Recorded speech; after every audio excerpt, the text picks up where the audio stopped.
Peter McMahon, Backbench US Fitness Coach. So this one goes out to the runners.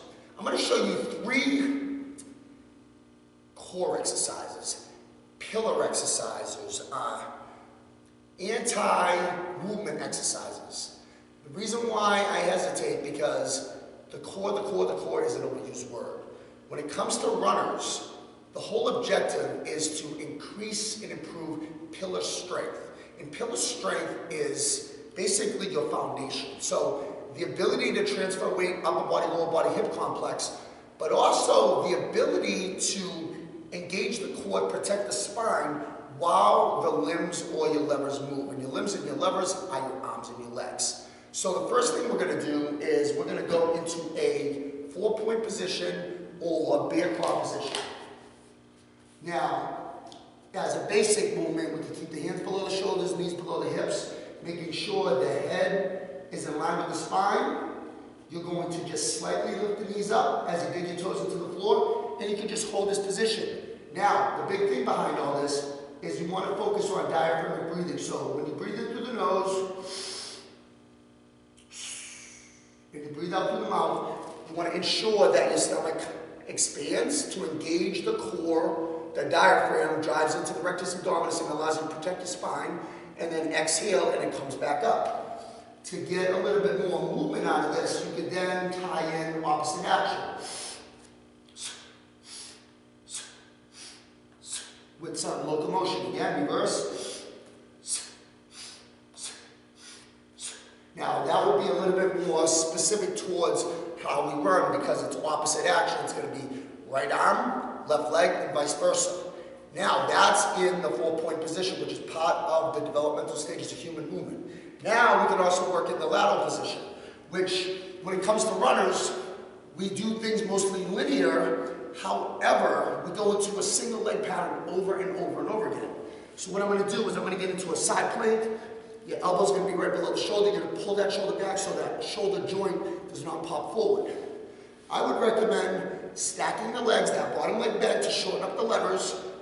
Arm extended, rib cage down here, and then here you want to go into external rotation on this hip. So you got both hips working pretty hard in that lateral plane of motion, working in those lateral oblique systems.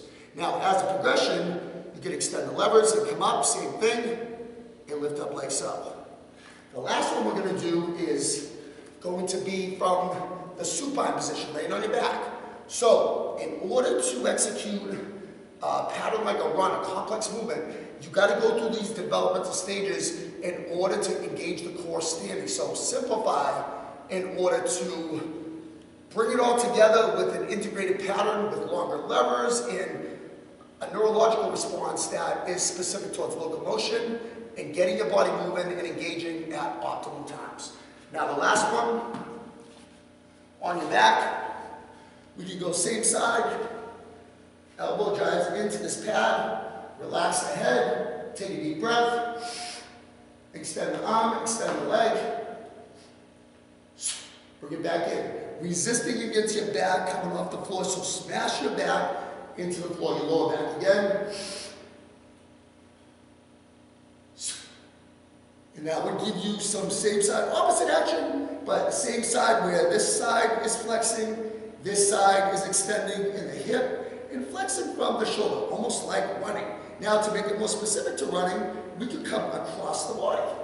So this pad goes across the body, relaxing, driving, putting some stress on the band, on the foam roller, and on the hip. And again, here, and you're going to just go opposite.